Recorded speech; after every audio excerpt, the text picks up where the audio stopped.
Maraming salamat sa lahat ng nagpa-reserve ng Pintados Trilogy at a class t-shirt. Last 5 slots na lang ang available. Ulitin ko. 5 slots na lang ang available for reservation. Yun lamang. Huwag na nating patagalin pa. Simulan na natin ang kwento. Ang kwentong ito ay hango sa totoong buhay. Mula ito sa isa nating kabayan na itago na lang natin sa pangalang Karding. Taong 1987, Katbalogan, Samar. Nang mga panong ito nasa edad 18 si Karding, palagi siyang pinapaalalahanan ng kanyang tatay na huwag magpapagabi tuwing uuwi ng tahanan. Isang sikat driver sa lungsod si Karding. Kumakayod siya umaga hanggang hapon upang may pangtustos sa araw-araw na pangangailangan. Ulila na sa ina si Karding at tanging tatay niya na lang ang nakakasama sa bahay. Ang mga kapatid niya ay kapwa may pamilya na ito at bumukod na ng tahanan. Siya lang ang inaasahan ng kanyang tatay, gawa ng hindi na nito kaya pang magtrabaho. Nagkaroon ito ng malalang sakit na rayuma at halos hindi na makatayo. Anak, napapadalas na ata ang pag-uwi mo ng gabi. Nag-aalala ko sa'yo, anak, ha. May kumakalat pa namang mga bandido at maliban pa dyan, alam mo namang maraming aswang sa lugar. Baka maaktuhan ka, anak ko. Naku, wag naman sana. Wika ni Tatay Romulo. Pasensya na po tay kung pinag-aalala ko po kayo ah.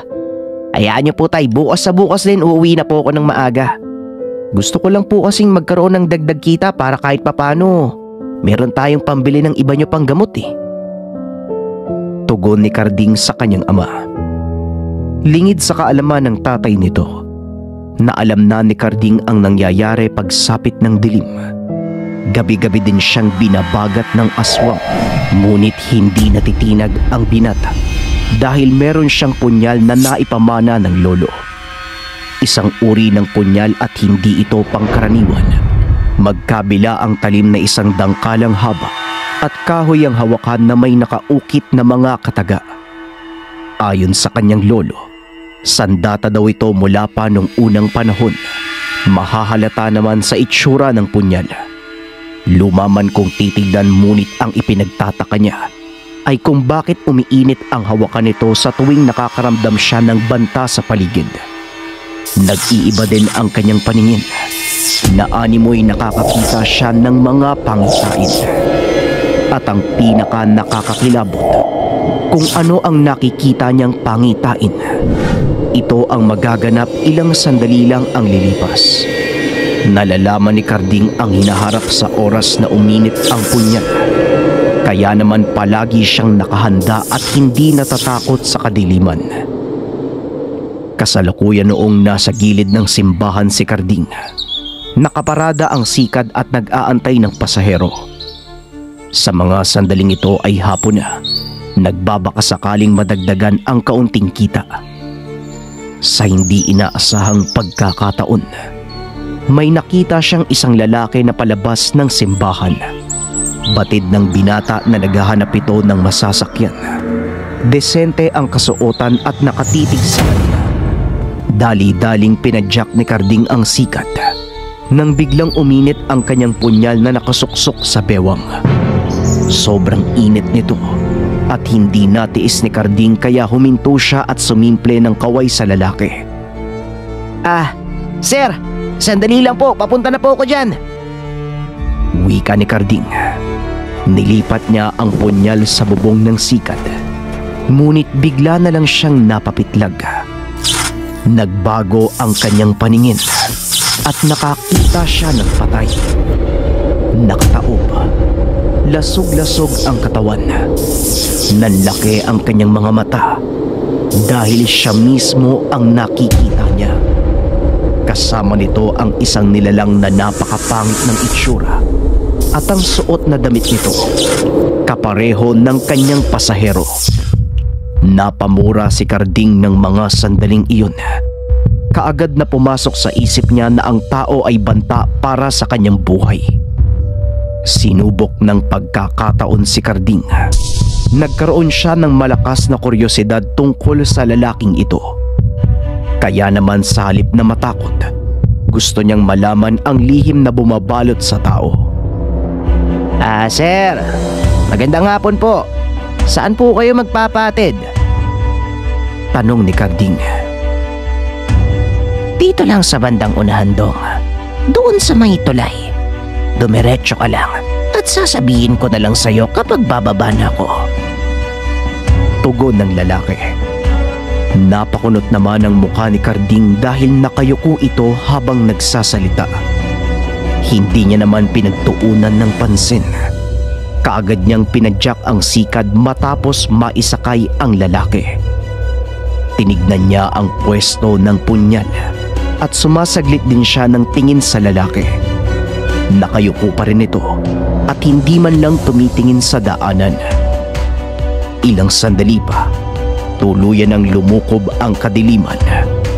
Nakarating sila sa isang lugar at may kalayuan na ito mula sa tulay, subalit hindi pa rin kumikibo ang lalaki.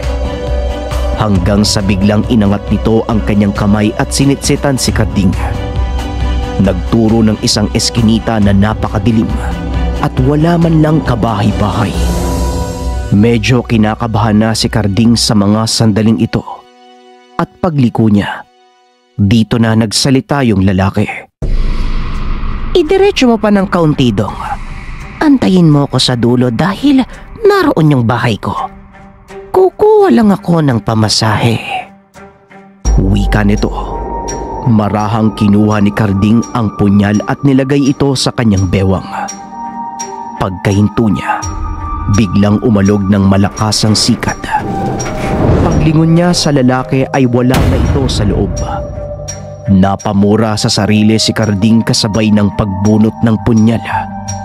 Bumaba siya sa sikat. Pinagmasdan ang buong paligid. Madilim na at napakasukal. Tanging nagtataas ang talahib ang nakikita niya at sa unahan nito ay makapal na maisan. Nakaamoy ng malansang baho si Carding. Batid niyang ang pasahero ay isang aswang. Ngunit ang ipinagtataka niya kung bakit ito galing sa simbahan.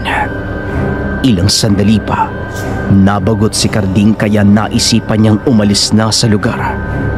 Maniwala man kayo o hindi, akmang sasakay na si Carding nang biglang may humina sa kanya. Kinaladkad siya patungo sa masukal na talahiban habang nagpupumiglas. Inangat niya ang kanyang tingin, ngunit hindi niya maaninag ang mukha ng humihila sa kanya. Hanggang sa bigla itong huminto at dinakma ang dibdib ni Carding. Itinulak siya sa isang puno ng nyug. Dito niya nakita ang buong itsura ng nilalang.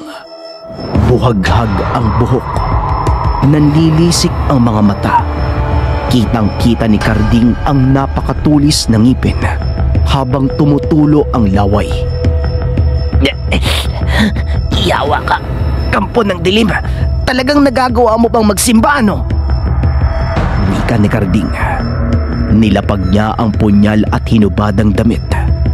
Binalot niya ito sa kabilang kamay upang maging pananggalang. Matapos nun, marahan siyang tumayo at hindi niya inalis ang tingin sa elemento. Bumibuelo ito ng pagsunggab sa kanya. Ngunit pinanghaharang ni Carding ang punyal kaya't natitigilan ang aswang.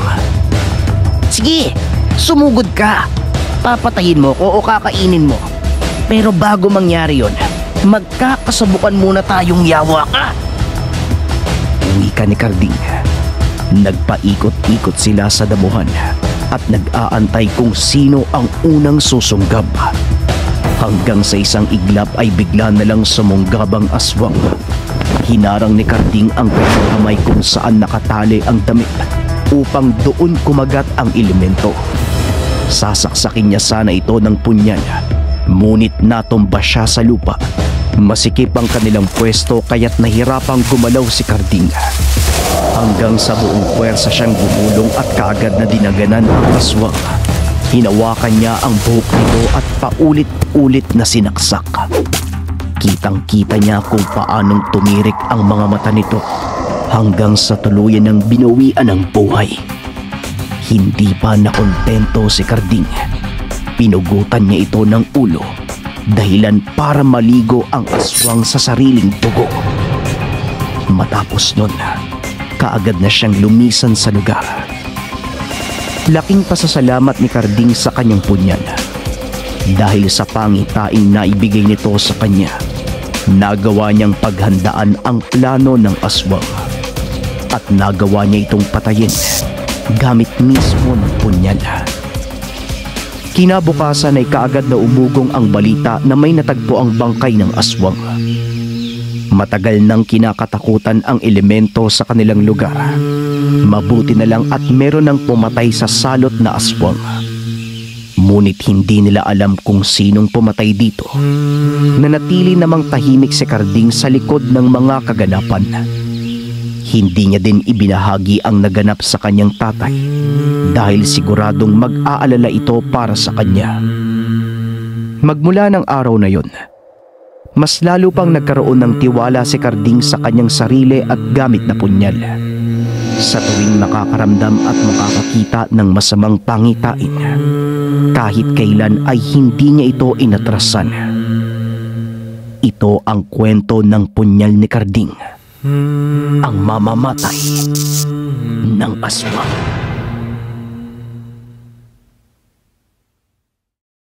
Nasa screen ang sample ng Salvame t-shirt, JD t-shirt, Gabunan hoodie. Ang mga damit na ito hindi para sa lahat, kaya hindi siya ganun kadaling makuha. Para to sa mga taong merong pinaniniwalaan. Hindi lamang sa aspeto ng kababalaghan, bagkus naniniwala sa pangarap, sarili, at higit sa lahat, naniniwala sa ating mga sinasamba. Naniniwala na kailangan magsumikap upang makamtan ang lahat ng nais natin. Hindi lang to simpleng damit. Ito ay simbolo. Kaya hindi siya ganun kadaling makuha. Simula ngayon, kailangan na akong i-message directly sa Facebook page ng JD Clothing para maka-order. Salamat.